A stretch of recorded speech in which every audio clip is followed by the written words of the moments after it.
말씀 보겠습니다. 다니엘서 7장 23절부터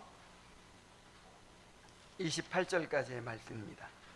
다니엘서 7장 23절부터 28절까지의 말씀입니다. 자, 교독을 하겠습니다. 모신자가 이처럼 이르되 넷째 짐승은 곧 땅의 넷째 나라인데 이는 다른 나라들과는 달라서 온 천하를 삼키고 밟아 부서뜨릴 것이며 그 열불은 그 나라에서 일어날 열왕이요 그 후에는 또 하나가 일어나리니 그는 먼저 있던 자들과 다르고 또 새 왕을 복종시킬 것이며 그가 장차 지극히 높으신 이를 말로 대적하며 또 지극히 높으신 이의 성도를 괴롭게 할 것이며 그가 또 때와 법을 고치고자 할 것이며 성도들은 그의 손에 붙임 바 되어 한 때와 두 때와 반 때를 지내리라. 그러나 심판이 시작되면 그는 권세를 빼앗기고 완전히 멸망할 것이요 나라와 권세와 온 천하 나라들의 위세가 지극히 높으신 이의 거룩한 백성에게 붙임 바 되리니 그의 나라는 영원한 나라이라. 모든 권세 있는 자들이 다 그를 섬기며 복종하리라. 그 말이 이에 그친지라. 나 다니엘은 중심에 번민하였으며 내 얼굴빛이 변하였으나 내가 이 일을 마음에 간직하였느니라. 아멘. 다니엘서 7장은 네 짐승의 환상에 대한 해석을 반복적으로 심화해서 보여줍니다. 자, 1절부터 14절까지 환상을 이야기했죠. 다니엘이 어떤 환상을 보았는지. 자, 그리고 15절부터 18절에서 1차로 네 짐승에 대한 요약적 해석이 있습니다. 그 다음에 19절부터 22절에서는 그 네 짐승 중에서 특별히 네 번째 짐승, 그리고 네 번째 짐승에서 나타난 작은 뿔에 대해서 이야기를 합니다. 그리고 이제 오늘 읽은 23절부터 28절에서는 작은 뿔에 대하여 집중적으로 보여줍니다. 이런 방식을 점진적 확대, 줌인하는 방식이죠. 이렇게 처음에는 한 도시를 이렇게 전체를 보여주다가 그 다음에 한 지역을 또 보여주다가 그 다음에 그 중에 한 집을 딱 이렇게 보여주는 그런 영상처럼 그렇게 이제 처음에 전체를 보여주고 그 다음에 정말 이야기하고자 하는, 강조하고자 하는 한 부분을 집중적으로 보여주는 것이죠. 자, 요한계시록을 우리가 살필 때에도 그런 구조를 보았어요. 일곱 인, 일곱 나팔, 일곱 대접이 시간 순서가 아니죠. 반복적으로 심화해가는 그런 과정이에요. 자, 일곱 인이 역사 전반에 걸친 환란을 포괄적으로 조망한다면 일곱 나팔은 교회의 고난과 세상을 향한 하나님의 심판을 보다 구체적으로 드러내고 일곱 대접은 이제 짐승과 음녀를 향한 종말론적인 심판을 집중적으로 보여줍니다. 자, 왜 하나님께서 이렇게 하시겠어요? 이러한 방식을 통해서 하나님께서는 장차 극심한 환란을 통과하게 될 성도들에게 모든 역사를 주관하시는 하나님의 절대 주권과 결국 하나님께서 반드시 승리하신다는 사실을 더욱 분명하게 각인시키고자 하는 것입니다. 자, 이것은 이제 이중적인 메시지예요. 앞으로 있을 교회 모든 이제 성도들에게 주시는 메시지이기도 하고, 특별히 당시의 유다 백성들에게, 유다 포로들에게 주신 말씀이기도 하죠. 이제 그들에게 또 엄청난 환란이 다가올 것을 이제 준비시키는 거예요. 자, 우리는 이 말씀을 통해서 우리 시대 속에 나타나고 있는 적그리스도의 권세를 바르게 분별해야 합니다. 그리고 환난과 시험 가운데서도 교회의 궁극적인 승리와 영광을 바라보면서 끝까지 인내해야 합니다. 자, 말씀을 한번 같이 살펴보도록 하겠습니다. 먼저 작은 뿔의 박해와 정해진 고난의 시간에 대해서 이야기합니다. 자, 천사는 이제 작은 뿔의 정체에 대해서 집중적으로 보여줍니다. 작은 뿔이 어디서 나왔죠? 넷째 짐승의 10뿔 가운데서 나왔죠. 자, 23절에서 넷째 짐승을 다시 한번 설명합니다. 넷째 짐승은 곧 땅의 넷째 나라인데 이는 다른 나라들과 달라서 온 천하를 삼키고 밟아 부서뜨릴 것이라고 말합니다. 이 넷째 짐승은 우리가 앞서 살펴본 것처럼 어떤 나라보다도 강력한 힘으로 여러 나라를 정복하고 하나님의 백성들을 잔혹하게 박해했던 로마 제국을 가리킵니다. 꼭 로마 제국만이 아니라 더 나아가서 하나님을 대적하는 모든 세상 권세를 가리키는 거예요.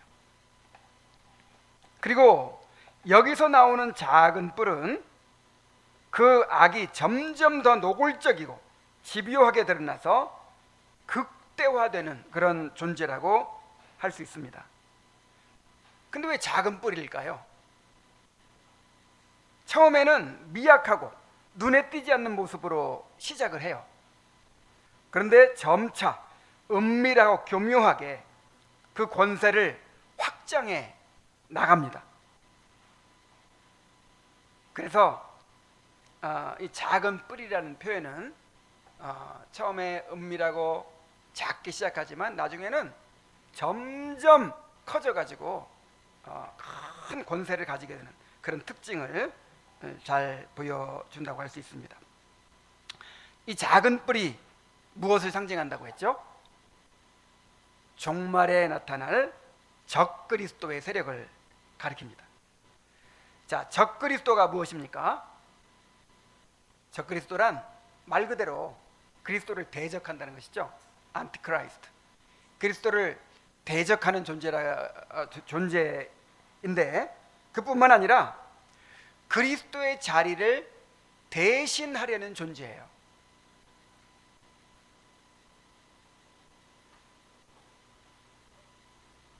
그 용이 계시록에 보면 용이 하나님 노릇을 하려고 하잖아요. 그리고 이 짐승이 그리스도의 자리를 차지하려고 하죠.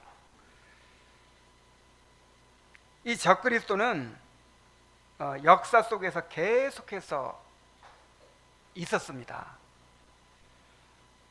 이제 이 다니엘서 8장에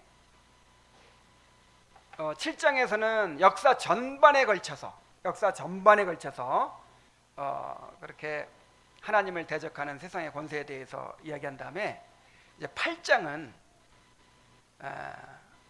이제 그 종말에 나타날 적그리스도의 모형이 될 만한 한 인물을 또 보여줘요. 그게 누구냐면 이 헬라의 안티오코스 4세, 안티오코스 에피파네스라는 그런 왕을 가리킵니다. 이 사람이 종말에 나타날 그 적그리스도의 그 모습을 그대로 보여주는 그야말로 적그리스도의 모형이죠. 모형. 장래 마지막 날 나타날 그 적그리스도의 모형으로서의 또 적그리스도예요. 그리고 이 로마 시대에는 이 도미티아누스 황제 같은 사람을 또 적그리스도라고 이렇게 이제 말하기도 했어요. 그리고 종교개혁 시대는 로마 가톨릭 교황을 적그리스도라고 또 개혁자들은 생각을 했습니다.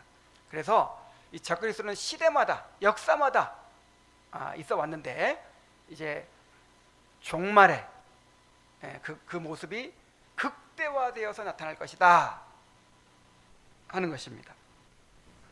이 작은 뿔은 지난번에 또 살펴봤지만 요한계시록 13장에서 바다에서 올라온 짐승으로 다시 등장을 하죠. 자, 사도 요한이 바다에서 올라온 짐승을 봤는데 7머리와 10뿔을 가지고 있었어요. 그리고 다니엘서에서 그 먼저 등장했던 새 짐승, 사자와 곰과 표범의 그 특성을 합해 놓은 그런 모습을 가지고 있었습니다. 이 짐승은 용으로부터, 즉 사탄으로부터 권세를 받아서 하나님을 회방하고 성도를 박해했죠. 자, 그리고 또 이 짐승은 음녀 바벨론과도 긴밀하게 연결되어 있었습니다. 짐승이 하나님을 대적하는 정치적인 권세를 드러낸다면 음녀 바벨론은 사치와 우상 숭배를 통해서 사람들의 마음을 미혹하는 문화적이고 영적인 측면을 보여줍니다. 그래서 이 음녀가 짐승을 타고 있잖아요. 음녀가 짐승을 타고 있죠. 이 세상이 이 적그리스도의 권세에 의해서 지금 조종되고 있는 거예요. 그래서 마지막 때에는 이 세상이 강압적인 권세와 달콤한 유혹이라는 두 가지 수단을 통해서 교회를 공격합니다. 자, 천사는 이 작은 뿔이 어떻게 하나님을 대적하고 성도를 박해하게 되는지를 구체적으로 설명합니다. 자, 25절을 다시 한번 읽어보겠어요. 그가 장차 지극히 높으신 이를 말로 대적하며 또 지극히 높으신 이의 성도를 괴롭게 할 것이며 그가 또 때와 법을 고치고자 할 것이며 성도들은 그의 손에 붙임받아 한 때와 두 때와 반 때를 지내리라 그랬어요.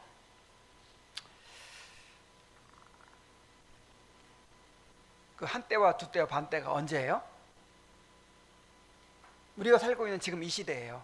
예수님의 초림부터 재림까지의 이 시대가 적그리스도가 성도들을 박해하는, 권세를 얻어가지고 성도를 박해하는 그런 환란의 시대라는 것을 우리가 생각하면서 이것이 이제 점점 더 이렇게 극대화되어서 나타나겠지만 지금 현재 나타나고 있는 모습이라는 사실을 기억하면서 이 말씀을 봐야 돼요. 자, 먼저 그가 장차 지극히 높으신 이를 말로 대적할 것이다 그랬어요.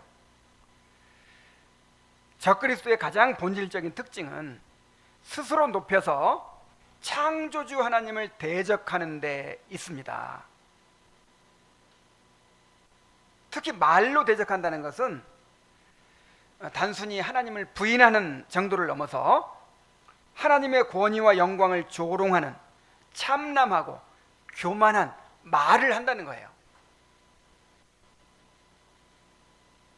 자, 이러한 일은 역사 속에서는 특정한 권력자를 통해서 나타나기도 했지만 뭐 안티오코스 에피파네스라든지 아까 말했던 도미티아누스 황제라든지 뭐 로마 교황이라든지 뭐 이런 존재들을 통해서 나타나기도 했지만 오늘날에는 그것이 사상과 문화의 형태로 더욱 광범위하게 드러나고 있습니다. 포스트 모더니즘과 세속주의는 절대 진리를 부정하고 인간의 이성과 과학을 궁극적인 기준으로 삼으며 인간을 만물의 척도로 여기고 그냥 인간을 하나님의 위치에 올려놨어요. 요즘 가장 흔히 듣는 말이 뭐냐면 정답은 없다 이런 말이에요. 그 아이들 교육하고 뭐 무슨 교육가가 나와서 얘기하든지 무슨 상담자가 나와서 얘기하든지 뭐라고 하냐면 우리 인생에 정답은 없습니다. 정답이 없다는 거예요. 절대적인 진리가 없다는 거예요. 그리고 우리 스스로 각자 자기의 답을 찾아 나가는 것입니다. 다들 이렇게 말해요. 그래서 어떤 기준을, 절대적인 기준을 강요해서는 안 된다는 거예요.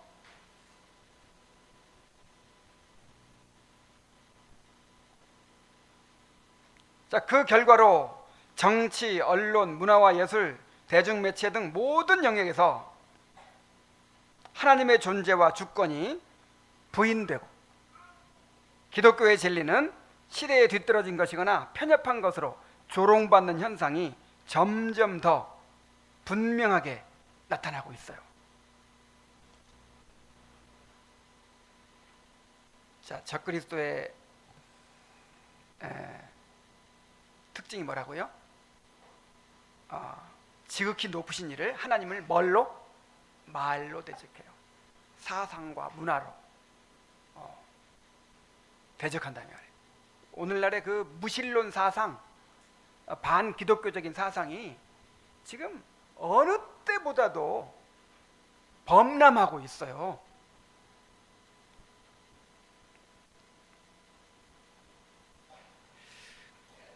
특히 이 소위 진보 사상 있잖아요. 진보 사상.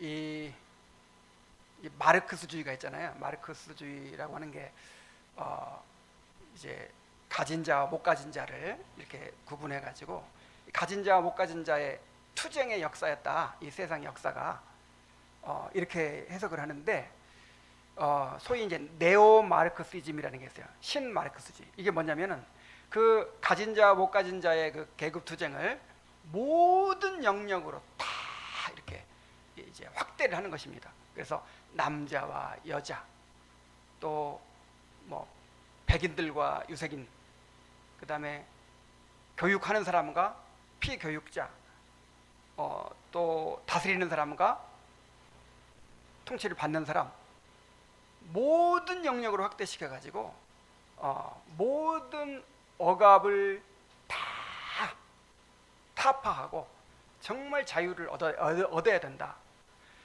자, 이게 이제 신마르크스주의인데, 이런 사상이 이 진보 사상을 가진 사람들에게 다 있어요. 그래가지고 유엔의 무슨 그런 기구들에 다 그런 사람들이 있어요. 이 사람들이 사실 인간적으로 보면 정말 훌륭한 사람들이에요. 정말 그 인권을 그렇게 존중하고 그렇게 정말 이 세상을 더 살기 좋은 세상으로 만들어 가겠다 하고 그렇게 이제 무장된 사람들인데, 헌신된 사람들인데, 정말 이 사람들이요, 이제 그러다 보니까 어디까지 나가게 되냐면, 남자 여자의 구분도 이것도 누가 만든 거냐, 이것도 어떤 억압 구조다. 그래가지고 이것도 없애버리려고 하고, 왜 꼭 한 남자와 한 여자가 결혼하고 가정을 이루어야 되느냐, 이런 뭐 하나님을 부인할 뿐만 아니라 하나님께서 계신다는 전제하에 세워진 모든 권위와 질서를 다 해체하려고 하는 거예요. 모든 걸 해체하려고 해요. 근데 그 해체의 중심이 뭐냐면 성이에요. 성. 그래서 이 젠더 이데올로기가 나온 거예요.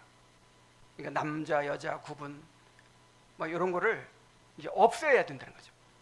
이것도 하나의 억압 구조라는 거죠.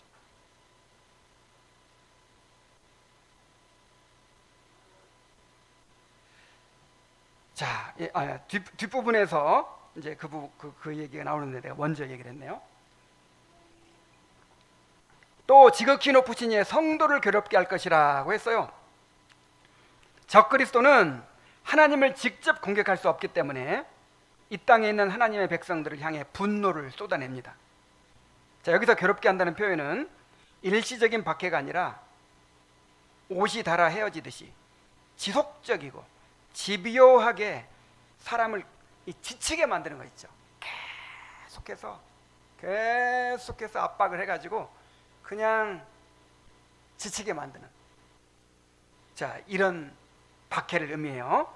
자, 이러한 박해는 과거에는 무력으로 억압하는 방식으로 나타났어요. 물론 지금도 이제 무슨 공산권에서라든지 이슬람 뭐 이런 데서는 이렇게 물리적인 핍박을 받는 사람들이 받는 성도들이 있지만, 그래도 옛날보다는 민주주의가 발달하고 인권이 발달해서 이제 그런 박해는 많이 없죠. 초대교회나 뭐 옛날 교회사에 보면은 그렇게 감옥에 갇히고 또 화형을 당하고 그렇게 재산을 빼앗기고 막 이런 물리적인 박해가 있었다면, 자, 오늘날의 박해는 어떤 식이냐면 훨씬 더 교묘한 방식으로 나타나고 있어요. 성도가 신앙을 지키고 세상의 방식을 따르지 않는다는 이유로 그냥 이상한 사람으로 여겨지는 거예요, 그 사람은. 그리고 조롱과 배척을 당하는 거예요.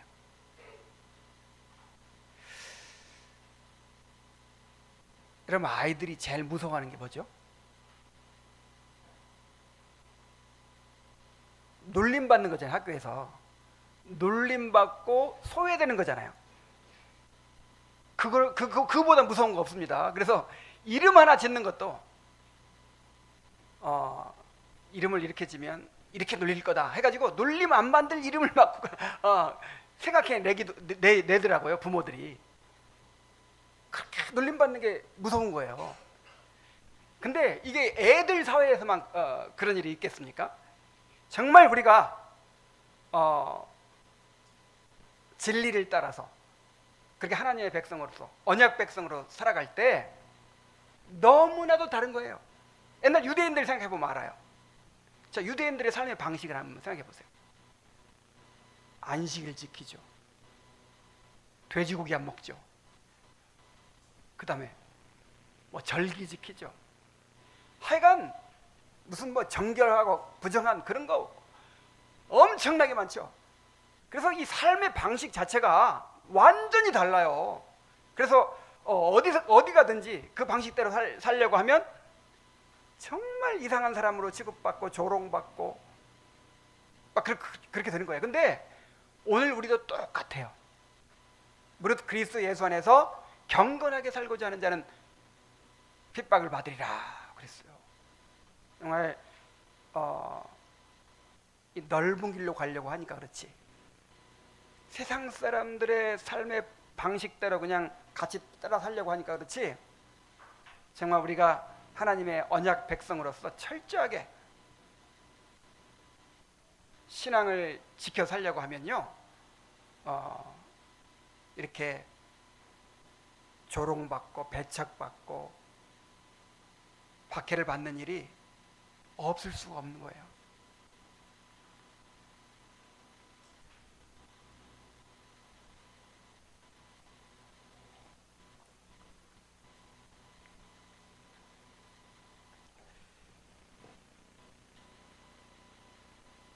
자, 그리고 그가 또 때와 법을 고치고자 할 것이다 그랬어요.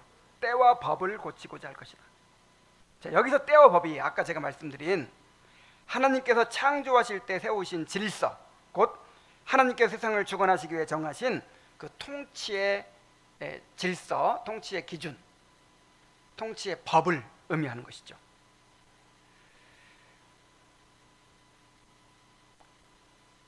적그리스도의 교만은 결국 이 창조 질서 자체를 무너뜨리고 하나님이 정하신 기준을 인간의 욕망에 맞게 다시 규정하려는 시도로 나타납니다. 다시 말해서 하나님이 정하신 것을 인정하지 않고 인간이 스스로 선과 악의 기준이 되려고 하는 것이죠. 오늘날 우리는 이러한 흐름을 사회 전반에서 분명히 목격하고 있습니다. 하나님께 세우신 권위와 질서가 점점 거부되고, 자, 인간의 욕망은 권리라는 이름으로 정당화되고 성경적 가치관은 그냥 조롱받고 무시받는 그런 현상이 나타나고 있어요. 이제는 어떤 절대적인 진리가 있다는 것을 아예 그냥 인정을 안 하잖아요. 그것이 어느 정도냐면 남녀의 구분까지도 이제 무시해 버릴 정도로, 이 결혼 제도까지도 이제 인간이 자기 의사에 따라서 선택해야 하는 그런 것이 되어버렸잖아요.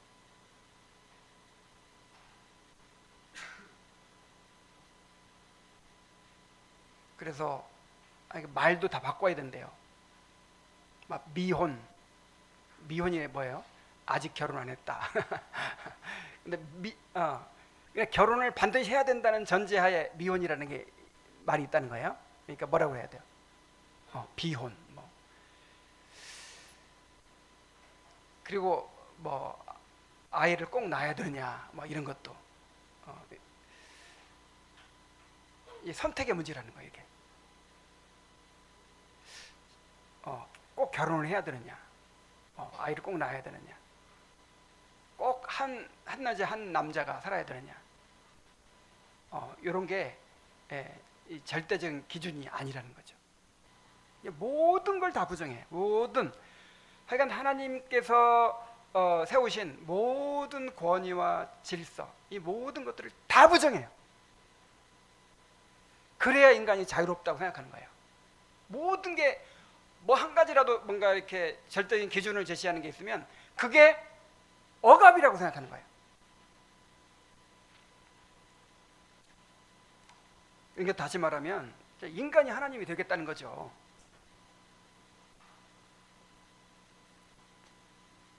자, 그렇다면 언제까지 이러한 박해와 환란이 계속되는 것입니까? 성도들은 그의 손에 붙임바 되어 한 때와 두 때와 반 때를 지내리라고 했어요. 얼마 동안? 자, 한 때와 두 때와 반 때라는 것은 문자적으로 하면 3년 반이에요. 3년 반 동안 이제 박해를 받는 것인데, 이 3년 반이 이제 1일을 1년으로 계산하면 요한계시록에 나오는 42달, 그리고 1260일과 같은 기간이에요. 자, 요한계시록에서 42달 동안 1260일 동안 그 짐승에게 성전을 짓밟도록 권세를 주는 거예요.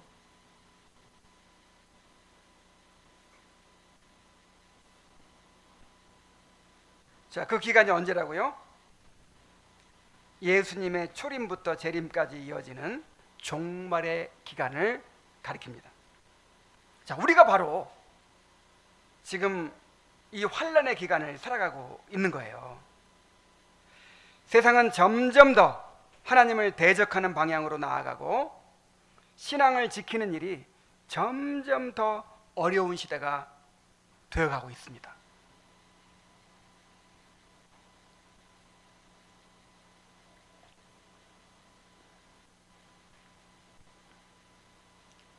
지금 교회들이 참 점점 힘을 잃어가고 있는 것 같아요. 일반 교회들도 그런데 이 개혁 교회들이 특별히 그렇게 힘을 잃어가고 있어요. 깨어지는 교회들도 많고, 또 좀 모였다가 흩어지기도 하고, 교회가 문을 닫기도 하고. 여러분, 근데 이게 지금 환란의 시대라서 그래요. 이제 앞으로 점점 더 어려워진다 말이에요. 점점 더.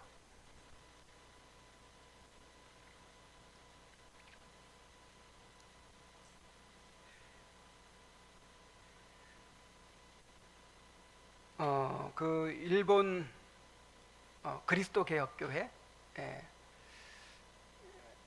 거기를 이제 그리스도 개혁교회가 어떤 곳인지를 이제 그 일본을 방문해 가지고 이렇게 교제하고 그 목사님과 교제하고 또 이렇게 알아보고 했는데 정말 좀 감동적인 부분도 있었는데 너무 또 가슴이 아프더라고요. 그 고베 신학교 같은데 굉장히 이렇게 유명하고 또 그렇게 잘 알려져 있잖아요. 근데 제가 갔다 온 때가 작년이었던가요? 신학생이 0명이래. 0명. 아무도 없어요. 그리고 목회자가 없는 교회들이 너무 많아요. 그리고 점점 이제 교인들이 줄어가고 노인들만 남고,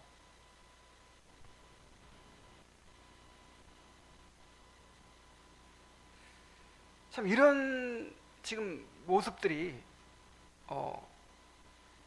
그렇게 우리가 뭐 화랑개혁교회 막 그렇게 이야기하고 하는데, 화랑개혁교회도요 어떤 교단은 목회자가 없는 교회가 3분의 1이나 된대요.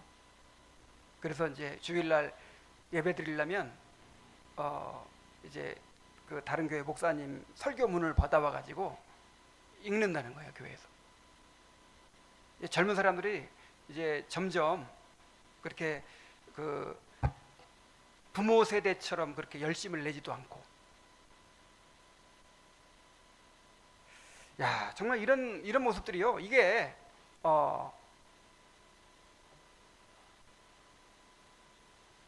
한때와 두때와 반때, 지금 그 기간을 우리가 살고 있기 때문에 그런 현상들이 나타난다고 생각이 듭니다. 자, 그러나 중요한 사실은 이 환란이 결코 무한정 지속되지 않는다는 것입니다. 자, 이 기간은 하나님께서 정하신 제한된 시간이며, 하나님은 이 과정을 통해 참된 성도를 연단하시고 그 믿음을 정결하게 하십니다. 그리고 그 목적이 이루어지면 반드시 그 기간이 끝나게 될 것입니다. 자, 그러므로 우리가 이 시대를 잘 분별해야 합니다. 오늘날 적그리스도의 세력은 정치와 경제 구조 속에서뿐만 아니라 문화와 가치관 전반에 깊이 스며들어서 작동하고 있는 거대한 시스템이에요. 사탄은 한편으로는 박해를 통해서 성도를 무너뜨리려고 하지만, 다른 한편으로는 화려함과 쾌락과 물질이라는 유혹을 통해서 성도들이 스스로 하나님을 떠나도록 만들고 있습니다. 우리는 이 세대를 본받지 말고 마음을 새롭게 함으로 변화를 받아야 돼요. 자, 왜 하나님께서 마귀의 권세가 십자가에서 깨어졌잖아요. 그리고 무적행에 가두셨잖아요. 그런데 왜 다시 꺼내가지고 활동하도록 허용하십니까? 왜 그렇게 한다고 그랬어요? 두 가지 목적 때문이라고 그랬죠. 한 가지는 택한 자들의 구원을 위해서. 자, 이게 좀 모순적으로 들리지만 택한 자들의 구원을 위해서요. 또 한 가지는 세상에 대한 심판을 위해서. 자, 하나님께서 바벨론을 통해서 유대인 나라를 망하게 하시고 성전이 무너지게 하시고 사람들이 포로로 잡혀가게 하시고, 자, 이런 고난을 허락하신 이유가 무엇이었을까요? 하나님의 구속사의 하는 과정이었어요. 그 일을 통해서 하나님께서 정말 참 백성을 구별해내시는 거예요. 하나님의 참 백성과 그렇지 않은 자를 구별해내시는 거예요. 저 오늘날도 마찬가지예요. 오늘날에도 이런 갈수록 신앙을 지키기 어려워지거든요. 갈수록 이런 환란을 통해서 진짜 하나님의 택한 백성을 구별해내시는 거예요. 알곡과 가라지를 구별해내시는 거예요. 자, 우리의 믿음을 연단하시고 또 그 일을 통해서 이제 가라지를, 알곡을 구별해내시는 것이죠. 자, 그러므로 이런 시대가 될수록 우리가 정신을 차려야 돼요. 세상이 다 그렇게 흘러가니까 지금 시대가 이제 오늘날 이 시대는 이렇게 막 모일 수 있는 시대가 아니야. 옛날처럼 그렇게 가정 예배를 드릴 수 있는 시대가 아니야. 오늘날에는 그렇게 청교도들처럼 막 그렇게 경건을 추구하고 그럴 수 있는 시대가 아니야. 은연중에 우리가 막 이렇게 물들어 가지고 그렇게 약해져서는 안 되는 거예요. 이거는 이제 가라지들의 모습이에요. 가라지들의 모습. 바벨론의 포로로 잡혀가는 그 상황에서도요, 다니엘과 세 친구들 보세요. 느헤미야와 에스라 같은 사람을 보세요. 또 에스더, 모르드게 같은 사람 보세요. 스룹바벨 같은 사람들 보세요. 더 경건하고 정말 하나님의 언약을 굳게 붙드는 그런 모습이 더 드러났잖아요. 오히려 그 환난을 통해서.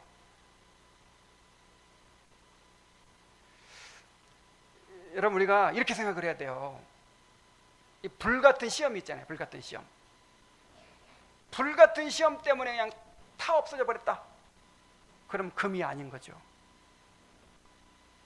불같은 시험을 만날 때 금은요, 오히려 더 순금이 되는 거예요. 정말 택한 자들은 오히려 더 정금 같은 믿음으로 세워지는 거예요. 이 환난을 통해서. 동의하십니까?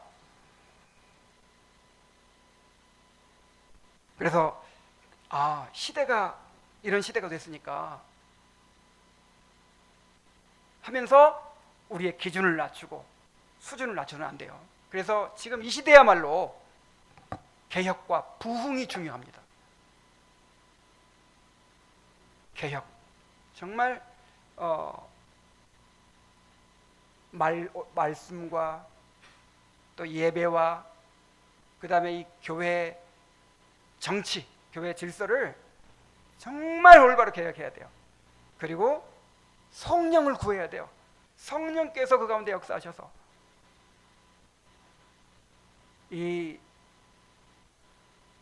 적그리스도의 그 악한 공격을 막아내고 정말 하나님의 교회를 순수하게 보존하고 우리의 자녀들을 언약의 자손으로 그렇게 잘 보존할 수 있는 그런 신앙을 우리가 추구해야 될 것입니다.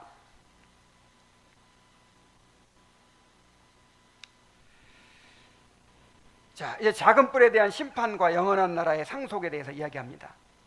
작은 뿔의 세력이 점점 강해져서 승리하는 것처럼 보이지만 그러나 심판이 시작되면 그는 권세를 빼앗기고 완전히 멸망할 것입니다. 자, 이 심판은 마지막 날의 최후 심판을 가리키죠. 하나님께서는 이미 예수 그리스도를 통하여 세상을 공의로 심판하실 날을 정하셨습니다. 예수님께서 재림하실 때 용과 짐승, 즉 사탄과 적그리스도는 영원한 불못에 던져질 것입니다. 그 두려운 심판날에 적그리스도를 따랐던 모든 악인들과 신앙의 정죄를 잃어버린 배도자들이 그 불못에 함께 던져지게 될 것입니다. 자, 그런데 이 심판은 미래에만 국한된 것이 아니라 이미 역사 속에서 시작되어서 지금도 맹렬하게 진행되고 있어요. 자, 요한계시록에서 우리가 봤죠. 일곱 인, 일곱 나팔, 일곱 대접의 그 심판이 지금 진행되고 있어요. 지금 이 시대에 진행되고 있어요. 사탄은 이미 예수 그리스도의 십자가로 말미암아 결정적인 패배를 당하여 결박된 상태에 있습니다. 그리고 이 땅에는 종말의 심판과 구원이 이미 시작되어 지금도 계속해서 이루어지고 있습니다. 여러분, 이 구원의 역사가 지금 막 이 땅에서 이루어지고 있죠. 택한 자를 불러내시는 구원의 역사가. 그리고 이 불러내신 자들을 또 불같은 시험을 통해서 거룩한 주님의 형상으로 만들어가는 그리스도의 정결한 신부로 단장하는 그런 구원의 역사가 이루어지고 있죠. 마찬가지로 똑같이 또 이 악한 세상을 심판하시는 역사도 지금 일어나고 있어요. 지금도 계속해서 7인이 떼어지고 있고 7나팔이 불려지고 있고 7대접이 이 땅에 쏟아지고 있습니다. 오늘날 이 땅에서 벌어지고 있는 전쟁과 전염병과 기근과 자연재해 같은 일들은 하나님께서 세상을 향해 행하시는 심판의 손길이에요. 동시에 회개를 명하시는 하나님의 부르심입니다. 물론 이제 하나님의 심판이 꼭 이렇게 물리적인 것으로만 오는 것은 아니에요. 그런데 요한계시록 보니까 분명히 이러한 전쟁과 전염병과 기근과 자연재해 이런 것들이 하나님의 심판의 수단으로 말해지고 있잖아요. 그래서 무슨 기후 위기다, 이런 것도 심판이에요. 하나님 심판. 이런 것들을 보면서 우리는 그냥 이 세상에서 일어나는 일로만 보아서는 안 돼요. 하나님께서 지금 7대접을 쏟고 계시는 거예요. 하나님의 진노를 이 땅에 쏟고 계시는 거예요.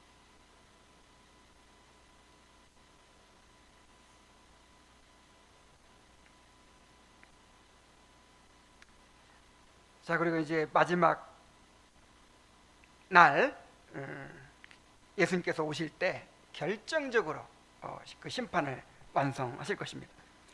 자, 그리고 천사는 나라와 권세와 온 천하 나라들의 위세가 지극히 높으신 이의 거룩한 백성에게 부침받을 것이라고 하면서 성도들의 영원한 승리를 선포합니다. 세상의 권세는 잠시 동안 성도들을 짓누를 수 있지만 결국 모든 나라와 권세는 하나님께로 돌아가며 그 나라는 성도들에게 영원한 기업으로 주어질 것입니다.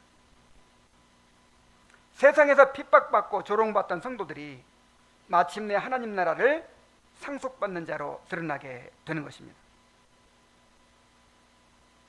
이 영원한 나라는 궁극적으로 예수 그리스도의 재림을 통해서 완전히 드러나게 됩니다.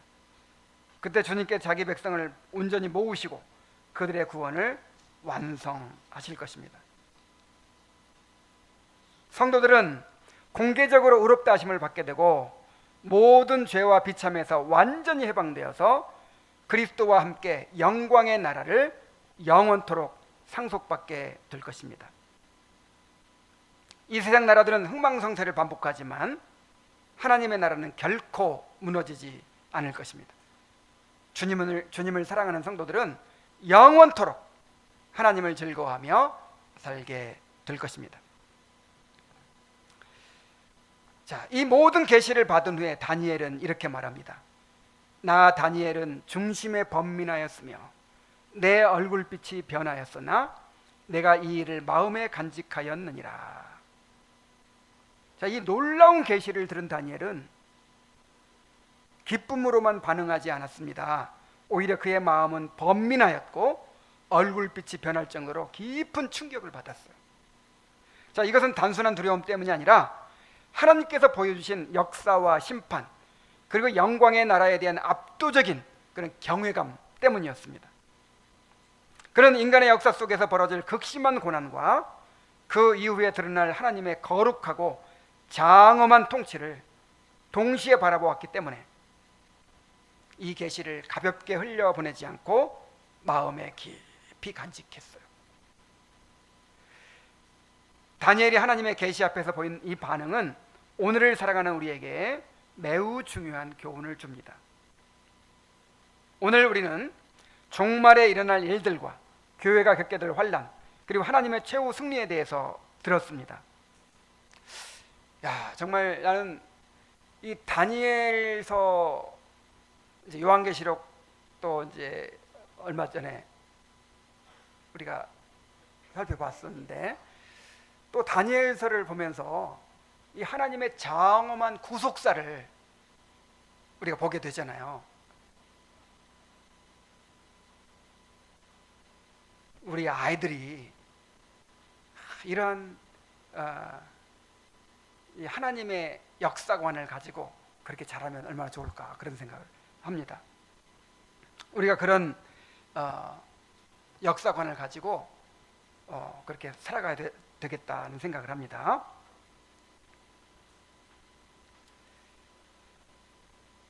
자, 우리는 이 말씀을 단순한 지식으로 받아들이거나 그냥 호기심을 충족하는 그런 지식으로 가볍게 들어서는 안 됩니다. 다니엘처럼 이 말씀을 마음에 깊이 간직하고 이 시대를 분별하는 눈을 가져야 합니다. 하나님을 대적하는 흐름이 점점 강해지는 시대 속에서 말씀을 붙들고 믿음을 지키는 일은 결코 쉽지 않을 것입니다. 그러나 하나님은 이러한 환경 속에서 우리를 연단하시고 우리의 믿음을 더욱 순전하게 빚어 가십니다. 그러므로 우리는 하나님을 경외하며 깨어있는 자로 살아가야 합니다. 날마다 하나님의 말씀을 마음에 새기고 그 말씀에 따라 생각하고 선택하며 살아가야 합니다. 그리고 장차 이루어질 하나님의 나라를 바라보면서 어떤 상황 속에서도 믿음을 지키는 인내의 삶을 살아가야 합니다. 세상의 힘이 아무리 강해 보여도 그것은 영원하지 않습니다. 반드시 성도들이 승리하고 나라를 차지하게 될 것입니다.